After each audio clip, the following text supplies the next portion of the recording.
आपने जनरली देखा होगा कि वाइफ ही अपने हस्बैंड के खिलाफ खर्चे का केस मतलब मेंटेनेंस का केस, गुजारे भत्ते का केस फाइल करती है। लेकिन क्या आप जानते हैं कि एज ए हस्बैंड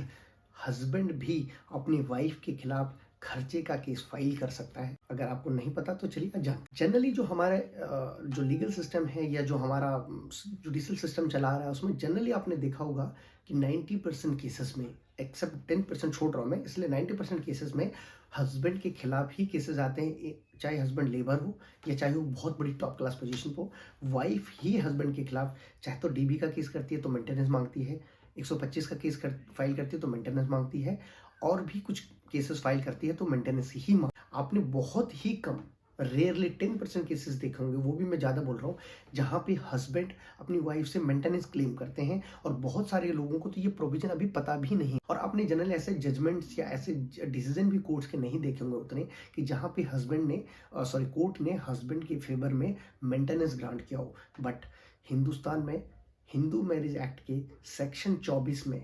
ऐसा प्रावधान है, ये जेंडर न्यूट्रल लॉ है, जिसमें ये प्रावधान है कि हस्बैंड और वाइफ दोनों, मतलब इसमें हस्बैंड की बात करता है, वाइफ की बात करता है, ईदर ऑफ कोई भी एक दूसरे के खिलाफ मेंटेनेंस का केस फाइल कर सकता है कोर्ट में और मेंटेनेंस मांग सकता है। और कोर्ट के पास भी ये पावर है कि कोर्ट उसको